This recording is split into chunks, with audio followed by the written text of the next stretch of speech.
October 9th, 1922, Kelvmark, logging camp, northern Sweden. Something hit the tent at midnight. Not wind, not a branch, a stone, then another, then 12. By the time the sun came up, 3 grown men were crying.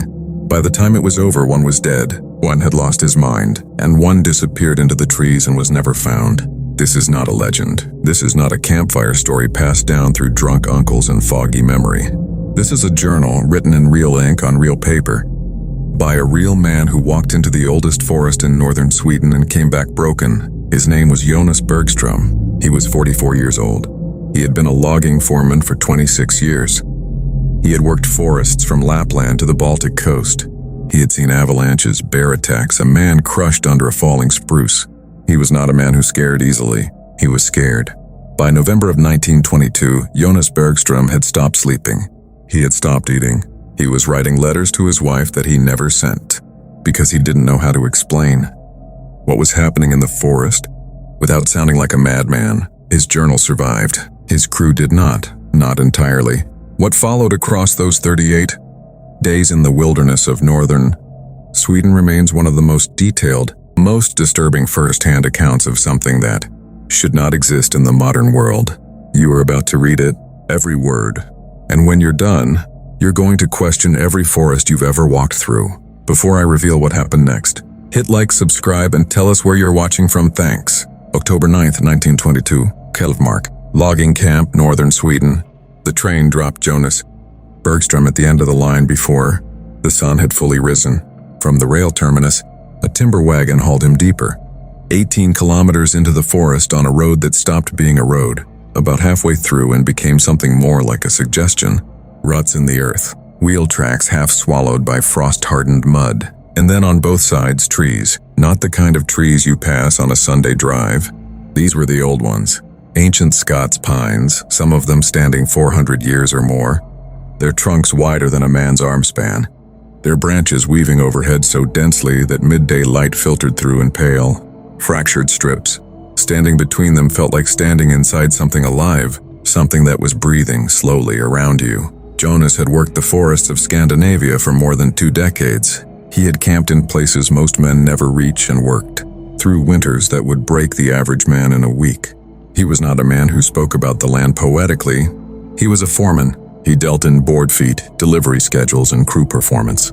But even he wrote in his journal that morning, "The trees here feel different. They feel old in a way that has nothing to do with the rings inside them." He filed that observation away and got to work.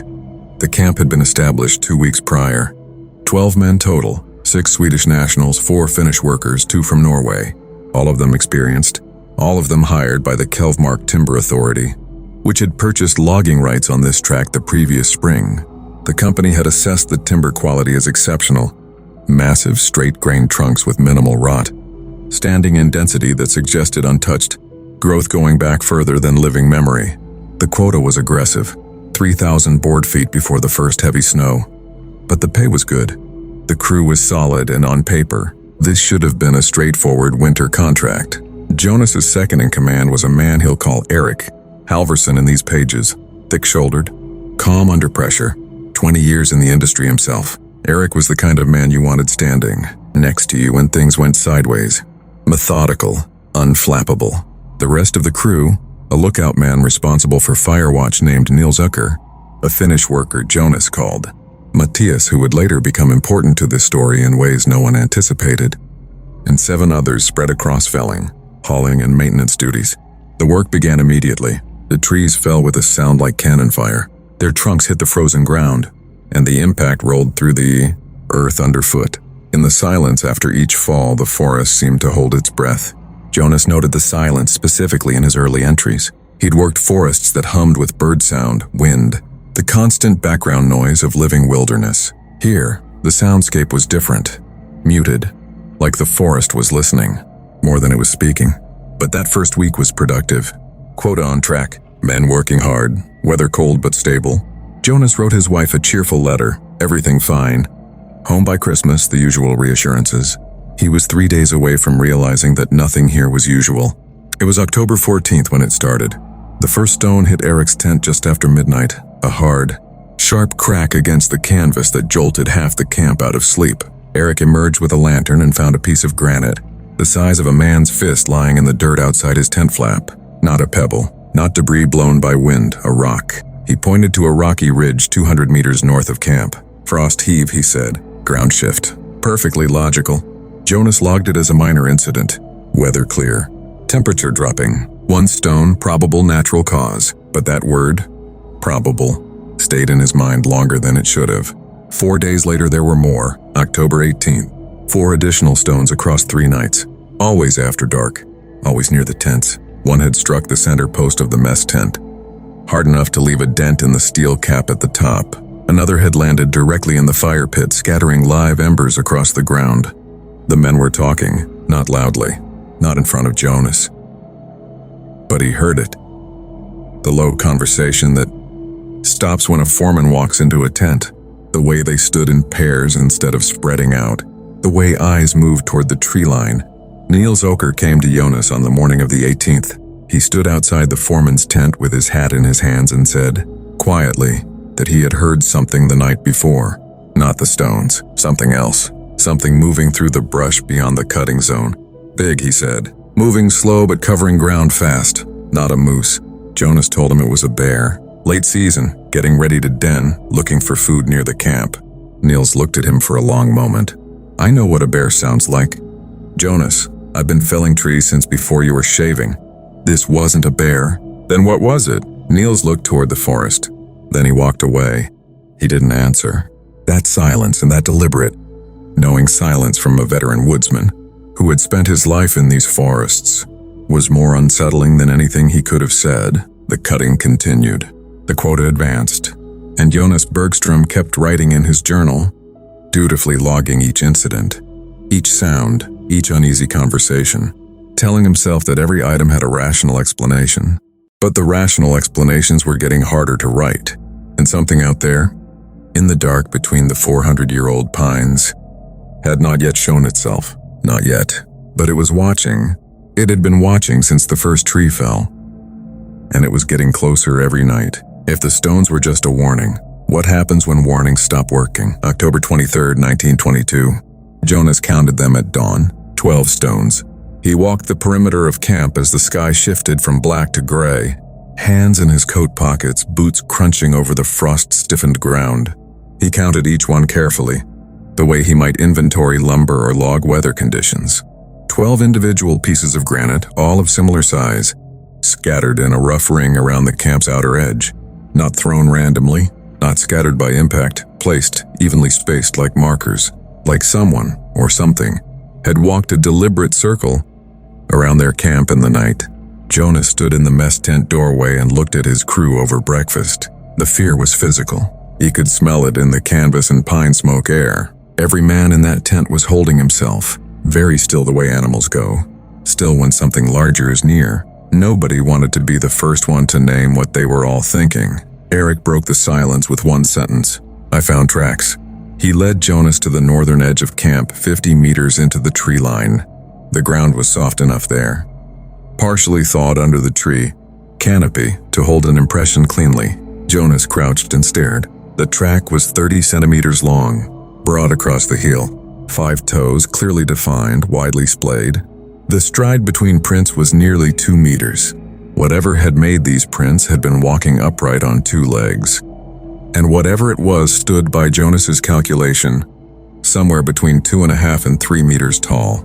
He measured the prints 3 times with the timber tape he kept in his coat. He wrote the numbers in his journal. He read them back. They still didn't make sense. He was still crouched over the measurements when Matthias appeared beside him. The Finnish worker was a quiet man and capable, reliable, not given to complaint or conversation.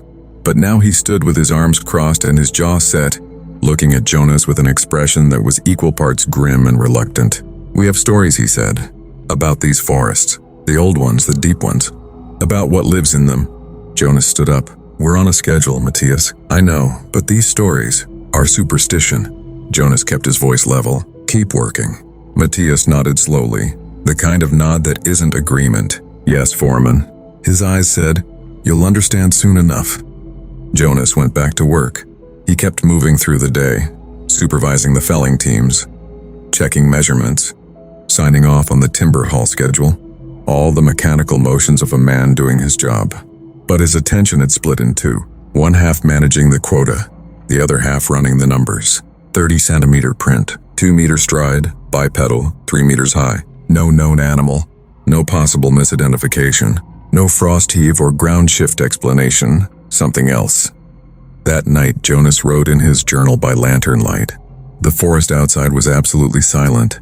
No wind, no animal sound, just the occasional low crack of a tree trunk contracting in the cold. And between those sounds, something else, something he hesitated to describe, but wrote down anyway with the careful discipline of a man who took his logs seriously.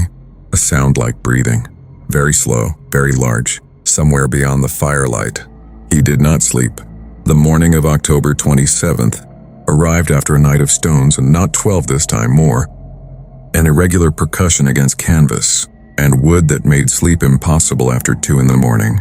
Jonas had given up trying around 3 o'clock. He had taken his rifle and walked the perimeter. He knew it was probably not the smartest decision. He also knew that lying in his tent listening to rocks, hit his camp and doing nothing felt worse. The tree line was darker than the sky that hour. That ambiguous pre-dawn period, where shapes exist without definition, where everything is shadow and suggestion and the eyes play their worst tricks. He was 50 meters from camp, moving slowly, rifle up, scanning the edge of the pines, and he saw it, between 2 trees upright. God, so tall, 3 meters at minimum, maybe more, hunched forward at the shoulders, with arms that hung too long, proportions that were wrong in a way that hit the brain before the eyes could fully process it. It was standing completely still, not moving, not advancing, just standing in the dark between the trees and watching the camp. Jonas raised the rifle. His hands were shaking hard enough that he had to press the stock against his cheek to steady himself. "Who's there?" He called out in Swedish, then Norwegian, then Finnish. His voice sounded small, fragile, like something made of paper in a world made of stone. It moved, not toward him, not away. It shifted its weight, a slight, unhurried adjustment, and Jonas heard its breathing then, deep and slow, like bellows working in a forge. Each exhale released a column of steam in the freezing air that rose and dissolved into the dark canopy above. Then it stepped backward, 1 step, 2, and it was gone, into the shadows between the pines, without sound, without a branch snapping, without a single footstep on the frozen ground, as if the forest had simply absorbed it. Jonas stood with the rifle aimed at nothing for a very long time. He lowered it only when full daylight had arrived and the trees were just trees again, and the forest was making its familiar sounds of cold and silence. He wrote, "I do not know what I saw, but I know it was real, and I know it was not afraid of me." Back at camp, he said nothing to the men about what he had seen. He filed the observation in his own mind under the same clinical heading he'd been using for 12 days. Unexplained incident. But the clinical framing was starting to crack, because he had looked at the thing in the trees, even in that darkness, even at that distance, and something had looked back. Not with animal blankness, not with the empty attention of a predator sizing up prey. With intelligence, with recognition. It knew exactly what Jonas and his crew were doing in these trees, and it had decided for now to let them know it knew. The question was what would change its mind. Something that size, that silent, moving that close to camp every night. Why hadn't it acted yet? And what was it waiting for? October 30th, 1922. Eric Halverson came to Jonas after breakfast and said 4 words. "The men want out." Jonas had been expecting it. He'd seen the change over the previous 4 days. The way the crew moved differently now. Never alone, never more than 30 meters from someone else. The way axes swung with less rhythm and more urgency, like men trying to finish something before something else finished them. The way sleep deprivation had started to hollow their eyes. 17 stones had hit the camp the night before. One had punched clean through the canvas wall of the mess tent, a piece of granite the size of a man's fist, traveling with enough force to shatter the wooden brace behind the canvas. Another had struck the camp's main water barrel and cracked a seam. They were down to half their water supply. Jonas looked at Eric. "And you? Do you want out?" Eric was quiet for a moment. "I want answers," he paused. "But if I can't have answers, then yes, I want out." Later that morning, Jonas went to the northern tree line alone. More tracks, closer than before. right at the camp perimeter now, less than 10 meters from the nearest tent, and on the trunk of a large pine at the edge of the camp, gouges, long parallel scratches in the bark, 2 meters off the ground, deep enough to expose raw wood beneath, made by something with enough grip, strength to drag through bark the way a fingernail drags through wax. He measured the height of the marks. He stood next to the tree and looked at where they sat relative to his own body, 2 meters high, well above his head. He walked back to the camp. That afternoon, Eric pulled him aside, standing just outside earshot of the crew, hands in his coat, voice low and direct. Johann. He still used the old form of the name sometimes from years of habit. My father worked these forests. His father before him. There are places. The old men used to call them the preserved places. The sections where the trees have been standing since before anyone can remember, where nobody cuts, nobody camps. The company surveyed this tract, Jonas said. They have legal rights. I know what the company has. Eric's voice was flat. I'm telling you what the forest has. This whole section. It's never been touched. Not in recorded history. There's a reason for that. Superstition, Jonas said. He said it less firmly than the first time. Maybe. Eric looked at the tree line. But the trees were felling and they're 500 years old. Some of them older. Whatever lives between them has lived there for 500 years. Maybe longer. And we came in here with axes and chainsaws and a company, quota, and started knocking its home down. He looked at Jonas. We need to work faster, or we need to leave. Jonas chose to work faster. It was the wrong choice. November 2nd. 3 men were gone before sunrise. Jonas heard them leaving. Boots on frozen ground, the muffled sounds of gear being packed. The creak of the camp gate. He lay in his tent and listened and did not get up. He had no legal authority to detain them. He had no moral argument that felt credible anymore. He let them go. The Norwegians and one of the Finnish workers. They packed light and walked south toward the rail line without saying goodbye to anyone, just vanished into the pre-dawn dark. 9 men left in the camp. The atmosphere that day was different from simple fear. Fear sharpens attention and tightens reflexes. What settled over the camp on November 2nd was something else, a kind of communal knowing, an acknowledgement unspoken but shared by everyone still holding an axe, that the situation had passed the point where professionalism could cover it. That night, Jonas was writing a letter to his wife, the first letter in 3 weeks when the sound began. It came from deep in the forest, not the stone percussion they had gotten used to, not the heavy footsteps or the distant breathing, something else entirely, singing, or something like it, a low rhythmic sound, a tonal, almost structured, repeating in patterns that suggested language, even though it was no language any man in that camp recognized. It rose and fell and moved as if the source was circling them at a great distance, marking the boundary of the darkness. The men came out of their tents one by one. They stood in the firelight and listened. Matthias was shaking, not from cold. His eyes were wide, fixed on the tree line, and his lips were moving slightly. Jonas thought at first that he was praying. Then he realized Matthias was translating, or trying to. What is it saying? Jonas asked quietly. Matthias shook his head. Not words, but the feeling of it. It's telling us we shouldn't be here. You understand it? No, a pause. But I understand what it means. The sound continued for 2 hours. No stones fell that night. Whatever was out there did not need to throw stones. It had found something that worked better. The sound of its voice, resonating through 5 centuries of uncut timber, surrounding 9 exhausted men who were running out of rational explanations. When the sound finally stopped, just before 3 in the morning, the silence it left behind was worse, because in the silence, every man in that camp understood the same thing at the same time. They were not being threatened. They were being informed. If it was capable of something like language, what else was it capable of that they hadn't seen yet?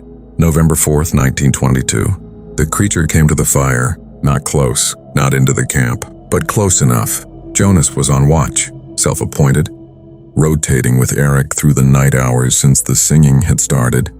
When he saw the shape materialize at the outer edge of the firelight, that threshold where the orange glow of the campfire blurred into forest dark, it stood there, not approaching, not retreating, just standing at the edge of the light, watching.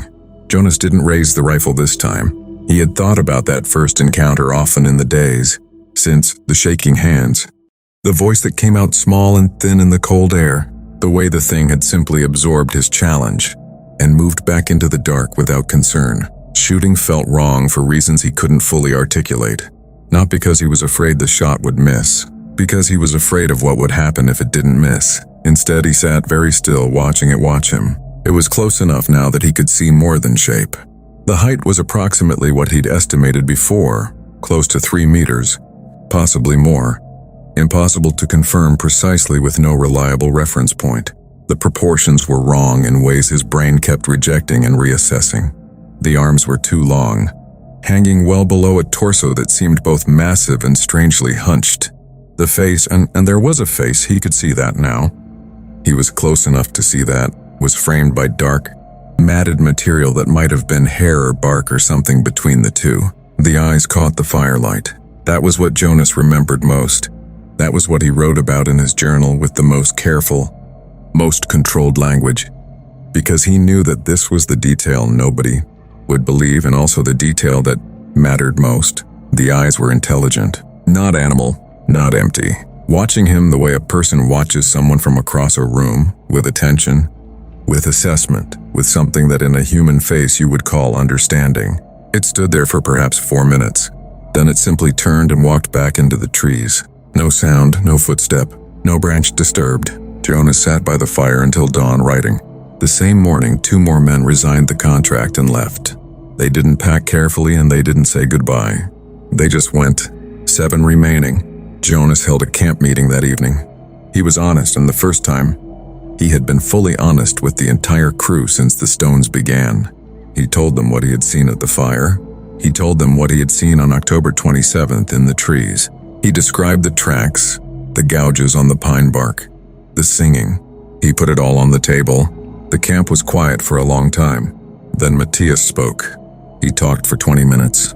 His grandmother had told him stories, not fairy stories, not the kind told to children to keep them from wandering, but old accounts, worker accounts, accounts from loggers and hunters and homesteaders who had come into contact with things in the deep, forests that fit no taxonomy, obeyed no known behavior pattern, and seemed to regard human presence in the ancient wilderness with something between contempt and territorial fury. They're not monsters, Matthias said finally. They're not evil. They're old. They were here before us and they remember it. Can they be reasoned with? Jonas asked. Matthias considered the question. I don't think they need to reason with us. They own the land. We just haven't accepted it yet. That night the campfire was left burning high and the men slept in shifts. Nothing came. The forest was silent. The morning of November 6th brought fresh snow, 3 centimeters overnight, enough to hold tracks cleanly. Jonas walked the camp perimeter at first light and counted the prints. The creature or creatures, because now the prints suggested more than one set had circled the camp multiple times during the night. The tracks came within 4 meters of the tents on the east side. 4 meters, close enough to reach the nearest tent in 2 steps. It had chosen not to. That restraint was not reassuring. It was more frightening than aggression would have been. Eric and Jonas held a quiet conversation that morning over coffee. Away from the others. I think we should go, Eric said. The contract? Forget the contract. Not angry, just flat and certain. The wood isn't worth this. Whatever this is, it's telling us to leave. Every day we stay, it gets closer. One night, it's going to stop telling us and start making us. Jonas knew he was right. He had known for days. But he was a foreman. He had a crew. He had a quota. He had a professional identity built on 26 years of completing what he started. 2 more days, he said. 2 more days of cutting, then we pull out. Eric looked at him. 1 day, he said, and we leave at dawn. Jonas agreed. But the forest did not wait for dawn. November 7th, around 11 in the evening. Jonas was in his tent when he heard a sound that was different from anything he had heard before. Not stones, not singing, not the deep, slow breathing. A sound like something large striking wood, rhythmic, heavy, like a hand beating on a drum the size of a barn door. He came out of the tent. The entire crew was already outside, lanterns up, looking north. The tree line was moving. Not wind, not random branch sway. The trees on the north edge of the clearing were bending, slowly, heavily, pushed by something moving through them at ground level. Something that did not bother to go around. Get your packs, Jonas said. Now. What about the equipment? Leave it. Get your packs. We move in 3 minutes. Nobody argued. Nobody went back for anything they didn't absolutely need. They were moving south through the forest inside 4 minutes. 7 men with packs and rifles and lanterns, moving fast on a trail that had become unfamiliar in the dark. Behind them in the camp they had abandoned, Jonas heard the first tent come down. If it had been warning them all along, why was it only now deciding to stop? November 7th, 1922 night. They ran. Not immediately. Not at first. The first 10 minutes were controlled. Jonas at the front with the compass. Eric at the rear, the other 5 men between them. Moving in a tight column through the forest. Lanterns up. Rifles out. Eyes forward. Then Matthias stumbled and fell. He twisted his ankle badly against a hidden root and came up limping, hissing through his teeth. They slowed to accommodate him. Eric put the man's arm over his shoulder and they kept moving. Behind them, the sounds from camp had stopped. That was worse. The silence that followed them, through the trees, was not the silence of an empty forest. It had weight. It had attention. Jonas kept his compass at eye level and called out direction changes quietly, methodically, keeping the group moving south by southwest toward the rail line, 18 kilometers. At their current pace, 6 hours. Maybe more if Matthias couldn't walk. An hour in, the stones began again. They hit from above, not thrown from ground level but from up high, as if something was moving through the canopy and dropping them with precision, not injuring anyone, not trying to. The aim was too controlled for that.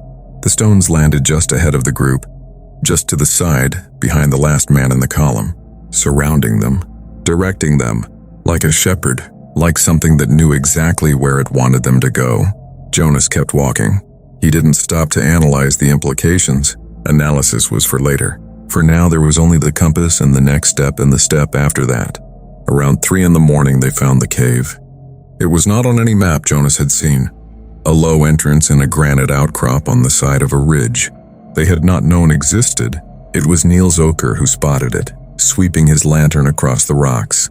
The entrance was barely 2 meters high, narrow, partially concealed by a curtain of frozen moss. They looked at each other in the lantern light. Going into a cave in this forest felt like exactly the wrong move. It was enclosed, it was dark, it had only one entrance. It violated every tactical instinct Jonas had. But Matthias could not walk much further on the ankle, and the temperature had dropped sharply. Breath was coming in heavy clouds now, fingers going numb through gloves, and the sounds around them in the trees were getting closer. Inside, Jonas said, they moved in single file. The cave was shallow, perhaps 15 meters deep, but wide enough for all 7 of them to sit without being on top of each other. The floor was dry. Something had been here before them. Old charcoal residue on the rock, faint marks on the stone walls that might have been carvings. Jonas did not examine them closely. He was more concerned with the entrance. They sat in darkness. No lanterns, conserve the oil. Jonas sat closest to the entrance with his rifle across his knees. They listened. For perhaps an hour nothing came. The sounds in the forest had stilled again. Matthias's ankle had swollen badly, but he said it was bearable. Niels was white-faced, jaw clenched, staring at the cave entrance. The other men sat with their packs between their knees and their eyes wide in the dark. Then one of the younger Finnish workers, Jonas called him Juho, stood up. He did it slowly, without urgency, like a man waking from a dream and stretching. He took a step toward the cave entrance, then another. Juho. Jonas kept his voice low. Sit down. Juho didn't respond. He took another step, and Jonas could see the boy's face in the faint, ambient light from outside, slack, eyes unfocused, moving with the automatic certainty of someone following directions. He could hear that nobody else could. They're calling me, Juho said. His voice was distant, hollow, my family. They're calling me home. He took another step. Eric was moving before. Jonas could react up and across the cave floor in 3 steps, arm around the young man's chest, pulling him back hard. Juho fought him hard, with a desperate, wrenching strength that didn't match his size or his usual demeanor, as if something had gotten into the muscle of him and was pulling from the inside. Let me go, he was saying over and over. Let me go to them. They're waiting. They're calling me. Jonas reached him a second later. Then 2 of the other men, all 4 of them on the floor of the cave holding Juho, down while he bucked and cried and begged in Finnish, reaching toward the entrance with both arms extended. Fingers spread, straining. Outside, the sounds grew. Not stones, not the singing. Something new. A roar that was not quite animal and not quite human and not like anything Jonas had encountered in 26 years outdoors. It hit the rock walls of the cave and the floor, shuddered, and small stones rained from the ceiling. Whatever made that sound had lungs the size of a chest of drawers and used all of them at once. Then silence. Total, absolute silence. Nobody moved. Nobody spoke. Juho had gone limp under them, not unconscious but still. His eyes were open, staring at the ceiling, and his lips were moving soundlessly. They waited. Gray light eventually found the cave entrance. Slow, reluctant, the dawn arriving as if it wasn't sure it was welcome. Jonas crawled to the entrance and looked out. The clearing around the cave mouth was empty, but the ground was covered in prints.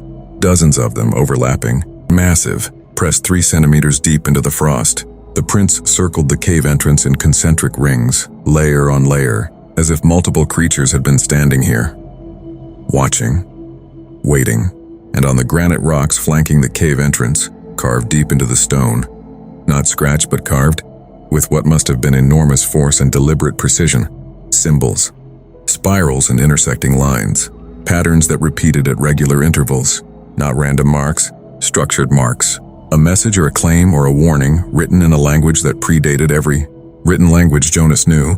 He stared at them for a long time. He did not attempt to understand them. He already understood enough.